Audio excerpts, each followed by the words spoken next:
Have you ever seen a major global conflict flip completely on its head in a single afternoon, leaving the world's most powerful military commanders and financial markets totally stunned?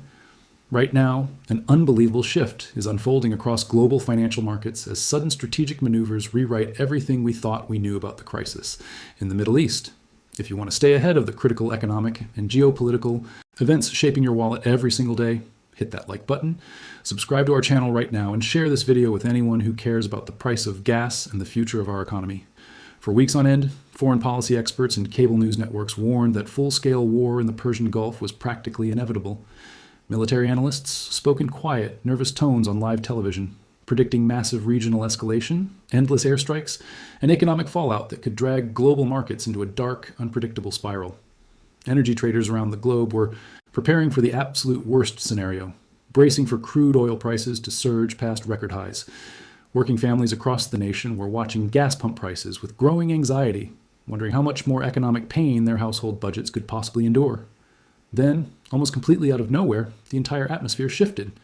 Instead of ordering a massive new military offensive against regional targets, Donald Trump signaled a surprising turn of direction. In comments that caught foreign diplomats and military planners totally off guard, he indicated that the administration is ready to step back from military escalation and low-key the standoff with Iran. He suggested that instead of spending trillions of dollars on open-ended warfare, the United States will allow severe economic pressure and naval blockades to do the heavy lifting while global commerce reorganizes itself around the conflict. The very moment those official statements hit the newswire, the international financial world erupted in an unprecedented reaction. Crude oil prices did not just drift slightly downward, they cratered. Within hours, futures plummeted back toward the $75 a barrel threshold, wiping away weeks of geopolitical panic premiums in a matter of moments. At the exact same time, stock market index futures surged dramatically into green territory. Investors who had been holding their breath for days suddenly realized that a massive, budget-crushing war might actually be averted. Wall Street began to cheer, and energy markets breathed a massive, collective sigh of relief. To truly understand why this strategic move sent such powerful shockwaves through the global financial system, you have to look closely at what was actually at stake. For decades, foreign policy establishment figures in Washington have operated under a very specific, predictable playbook. Every single time a major adversary in the Middle East challenges American interests, the immediate instinct inside government corridors is to escalate military presence, deploy aircraft carrier strike groups, and prepare for direct physical intervention.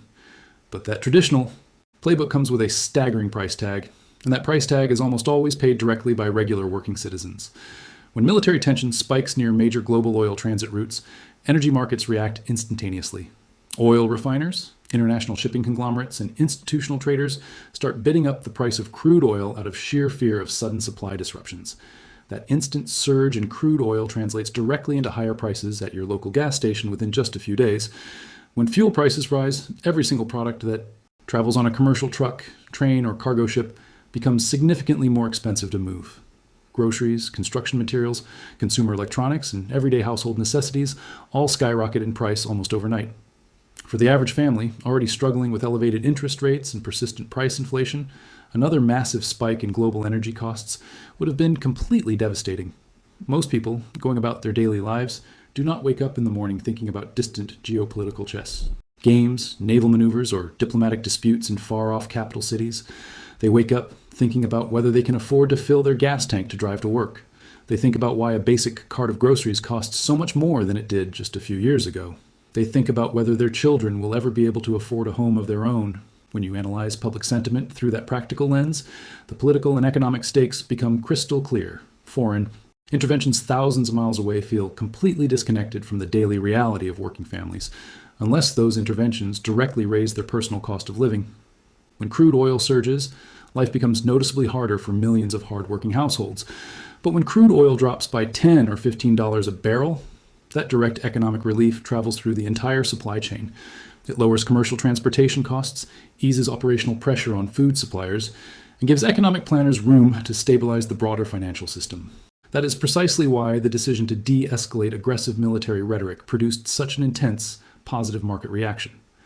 By choosing not to launch a massive new bombing campaign, the administration effectively stripped the geopolitical panic premium right out of the energy market.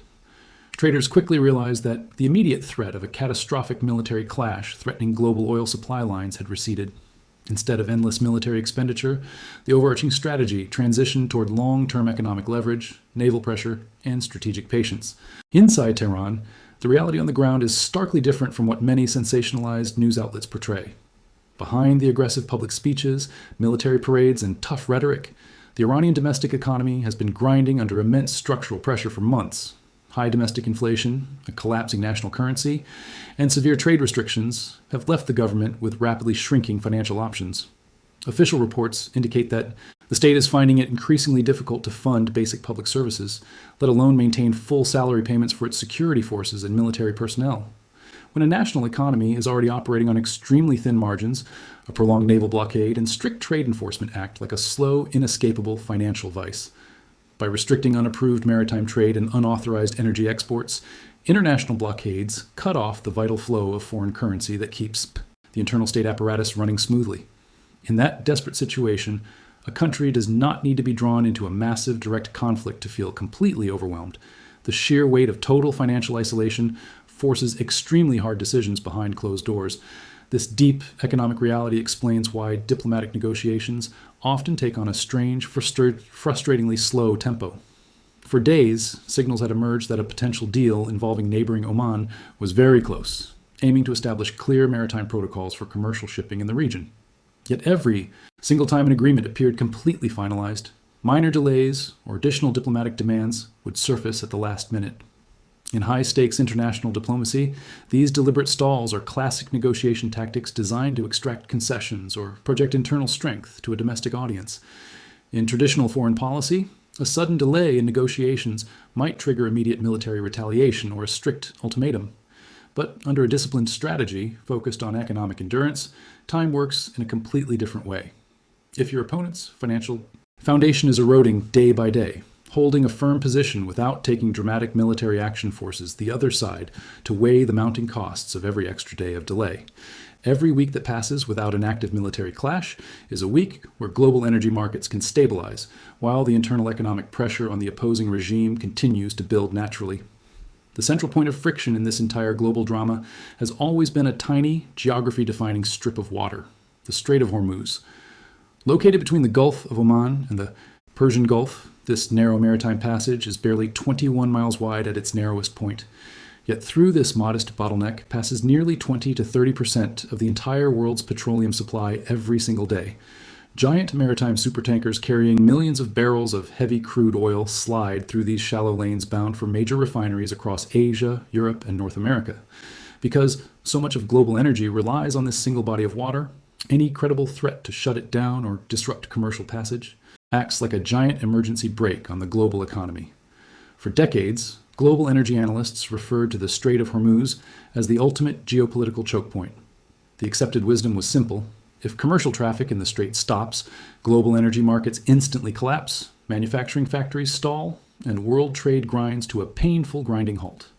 This dynamic gave whoever controlled the surrounding shoreline immense diplomatic leverage over major world powers.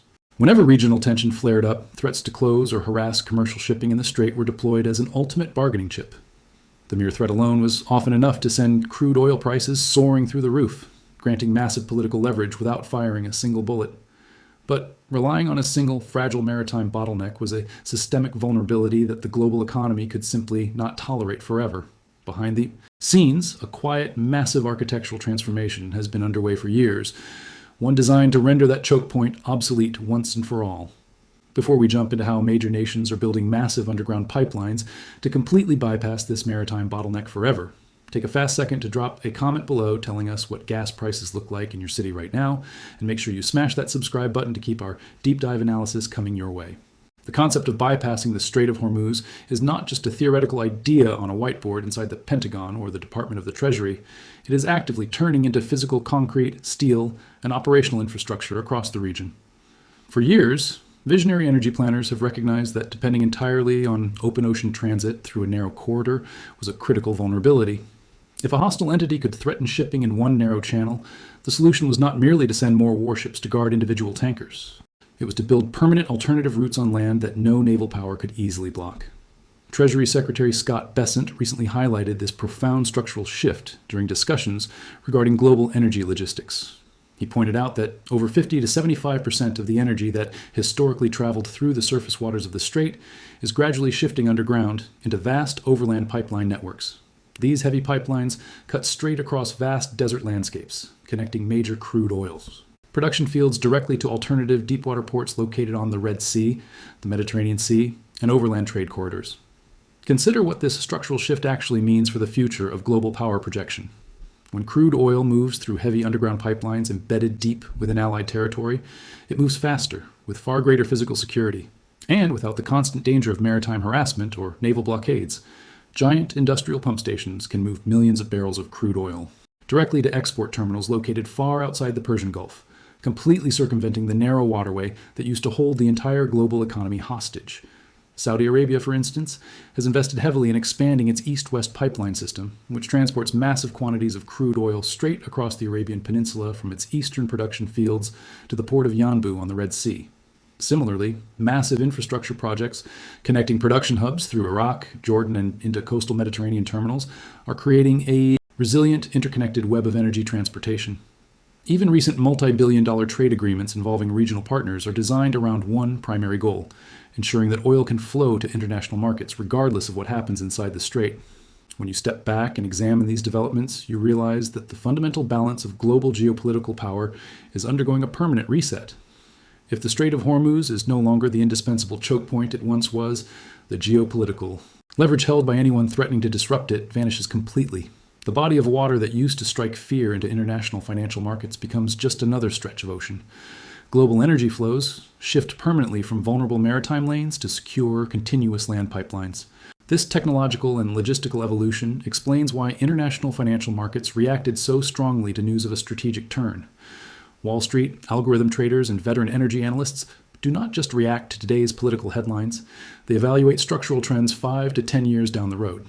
Once the market realized that the global economy is successfully building around the problem rather than getting bogged down in an endless military conflict, the artificial risk premium built into crude oil prices vanished almost overnight. When energy prices collapsed back towards $75 a barrel, the economic benefits trickle down through every single corner of the domestic economy. Lower fuel prices act like an immediate, massive tax cut for working-class families. When it costs significantly less to fill up a gas tank, households instantly have more disposable income to spend on housing, food, clothing, healthcare, and education. Small businesses that rely on delivery fleets, service vehicles, or heavy machinery see their operational overhead drop immediately, allowing them to keep consumer prices stable. Furthermore, tumbling oil prices provide vital, timely relief to the broader national fight against inflation. One of the main drivers of rising consumer price indices over the past several years has been the sticky, unpredictable cost of energy and transportation. When transportation costs rise, every single link in the global supply chain becomes more expensive. By stabilizing crude oil at manageable, predictable levels, central banks and economic policymakers are given greater flexibility to lower interest rates. Without fearing an immediate resurgence of price inflation, lower interest rates in turn make mortgages far more affordable, supporting young families trying to buy their first home. This domestic perspective is absolutely crucial for understanding how modern voters evaluate major foreign policy decisions. Inside the political echo chambers of capital cities, pundits often judge success based on tactical military dominance, grand strategic doctrines, or aggressive ideological messaging. But for the vast majority of regular citizens, those abstract debates matter far less than tangible daily reality. Most people do not know the names of distant military bases, regional commanders, or political factions in foreign lands, nor do they particularly care to memorize them. What everyday voters do know with absolute clarity is how much money remains in their personal bank account at the end of the month. They know whether their hard-earned paychecks are keeping up with the rising cost of living, whether their jobs are secure, and whether their children have a bright economic future ahead of them. When foreign policy decisions result in soaring energy bills, high interest rates, and constant economic uncertainty, public support for overseas entanglements evaporates rapidly. By recognizing this fundamental truth, a nation can align its international strategy with core domestic priorities. Prioritizing economic stability and domestic prosperity over costly foreign interventions resonates deeply with millions of citizens who feel that their concerns have been ignored for far too long. When an administration demonstrates that it can achieve strategic goals through economic leverage, energy independence, and logistical innovation, without dragging the country into another prolonged foreign conflict, it creates a powerful narrative that appeals directly to the working public. The psychological contrast between these two opposing worldviews could not be sharper. On one hand, you have the traditional establishment approach: infinite overseas military commitments, skyrocketing defense budgets, volatile energy markets, and constant geopolitical anxiety for families at home. On the other hand, you have a pragmatic, results-oriented approach using economic dominance, pipeline infrastructure, and calculated restraint to secure national interests while keeping energy costs low and domestic markets stable. The market's immediate enthusiastic response reflects a growing consensus that real national strength is not measured solely by how many bombs a country can drop, but by how effectively it can protect its own citizens' economic standard of living. When stock markets roar and futures indices rally across the board, it is a direct vote of confidence in stability, predictability, and economic sanity. Business leaders, investors, and entrepreneurs thrive when rule of law and stable energy prices allow them to plan for long-term growth rather than constantly reacting to daily crisis headlines. Meanwhile, the diplomatic situation on the ground remains dynamic and carefully managed. Foreign policy officials and maritime security forces continue to monitor shipping movements, ensuring that commercial vessels can navigate international waters safely without interference. Satellite imagery of commercial trade lanes reveals that while merchant ships are taking modified routes to avoid unnecessary friction, vital international commerce continues to move forward. The chaotic panic that threatened to lock up global trade routes just a short time ago has given way to organized, pragmatic logistics. This profound transformation shows how quickly fear and uncertainty can dissipate when strong leadership and clear strategic thinking replace vague threats and endless escalation. In modern global politics, market perception often creates immediate reality. When market participants believe that a diplomatic crisis is sliding out of control into an open-ended foreign war, they instantly price in extreme economic risk. But when they see a firm, calculated posture that emphasizes economic isolation and structural bypasses over active combat, confidence returns almost instantly. For the governing leadership in Tehran, this strategic pivot presents a profound, inescapable dilemma. For years, the strategic value of threatening the Strait of Hormuz was their primary defense mechanism against international diplomatic pressure. By holding global energy transit at risk, they could force major world powers to negotiate on favorable terms or offer massive economic concessions. But if world trade routes adapt and permanently bypass the strait through advanced pipeline networks, that strategic trump card loses its leverage completely. If you are finding value in this deep breakdown and want to help independent economic analysis reach thousands of others, take a moment right now to hit that share button, send this link to your group chats, and subscribe so you never miss our next story. Without the practical ability to threaten global energy markets, a nation facing severe domestic economic pressure finds itself in an increasingly isolated position. When international sanctions and blockades cut off external revenue sources while internal inflation continues to climb, state institutions begin to strain under their own administrative weight. Military personnel, civil servants, municipal workers, and state contractors cannot be compensated with speeches or promises. They require real, functioning currency to buy food and support their families. When those regular payments falter, internal stability becomes far more difficult to maintain than external defense posture. This internal economic pressure is precisely why economic leverage often succeeds where direct military force creates unintended side effects. Direct military strikes can inadvertently unite a population behind a government out of intense national pride, even if that government is deeply unpopular with its citizens. But economic stagnation and persistent domestic hardship force a state apparatus to confront its own operational limitations day after day. This dynamic highlights a broader fundamental lesson about modern international relations that goes far beyond any single country or temporary conflict. In the 21st century, true geopolitical dominance is rarely won on traditional battlefields alone. It is decided in global energy markets, advanced technology supply chains, currency stability, and national infrastructure resilience. A country that commands the global financial system, controls key energy innovations, and maintains a thriving domestic economy wields far more effective, lasting influence than one relying solely on military intimidation. When American domestic energy production reaches record levels and advanced pipeline bypasses neutralize traditional foreign choke points, the nation's reliance on fragile overseas stability drops dramatically. True energy independence is not just a popular slogan for political speeches. It is a vital national shield that protects everyday consumers from distant global shocks. When domestic energy producers can supply fuel reliably and alternative global trade routes keep international markets supplied, external crises lose their ability to paralyze the domestic economy. This newfound strategic independence completely alters the calculus of foreign intervention. Instead of being forced to react aggressively to every minor disturbance in distant waters to protect energy supplies, national leaders can afford to be patient, selective, and disciplined. They can allow economic forces, trade blockades, and diplomatic isolation to work over time, rather than jumping straight into costly military operations that risk American lives and consume trillions of taxpayer dollars. The overwhelming reaction of everyday citizens across the country to these developments is a clear testament to what people truly value in their leaders. Working families do not want their hard-earned tax dollars squandered on endless foreign nation-building campaigns or perpetual military deployments that yield no tangible benefit at home. They want strong national borders, safe communities, affordable energy prices, lower bills at the supermarket, and an economy that provides genuine opportunity for the next generation. When a nation aligns its foreign policy directly with those core domestic priorities, the result is a powerful sense of national renewal and clarity of purpose. It sends an unmistakable message to the rest of the world. America will protect its vital national interests decisively whenever necessary, but it will no longer be dragged into unnecessary, costly foreign conflicts that drain its wealth and burden its people. That posture projects real, undeniable strength, the strength of a self-reliant, economically vibrant society that knows its priorities and refuses to be distracted by endless overseas quagmires. As we watch the ongoing events in the Middle East unfold, the immediate economic indicators speak for themselves. The sudden drop in crude oil prices, the historic rally in stock market futures, and the stabilization of global trade logistics all point toward a future where pragmatic economic strategy triumphs over reckless military escalation. Global. Financial markets have rendered their clear verdict, and that verdict is overwhelmingly positive. Stability, lower energy costs, and economic sanity are what truly drive lasting national prosperity. Looking forward, the global energy map is being permanently rewritten before our eyes. Heavy crude pipelines running through desert sands, modern trade corridors bypassing traditional maritime hazards, and rapidly expanding domestic energy production are building a world far less vulnerable to regional blackmail or unexpected foreign conflicts.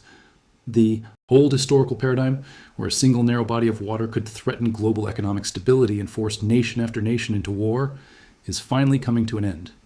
For working families holding down jobs, raising children, and building their financial futures, this strategic pivot represents a moment of genuine hope and immense practical relief. It proves that when national leadership focuses on domestic well-being and practical economic solutions, the benefits are felt instantly at every kitchen table in America. Lower fuel prices, reduced inflationary pressure, stable. Interest rates and booming financial markets are not abstract theoretical concepts. They are the fundamental building blocks of a prosperous, secure nation. In the end, history will remember this moment as a crucial, transformative turning point, a time when the destructive cycle of endless foreign escalation was broken, not by more force, but by strategic wisdom, economic leverage, and an unwavering commitment to put the economic health of regular citizens first. As crude oil prices settle back into healthy ranges and financial markets continue, haste to roar ahead, the path forward becomes completely undeniable.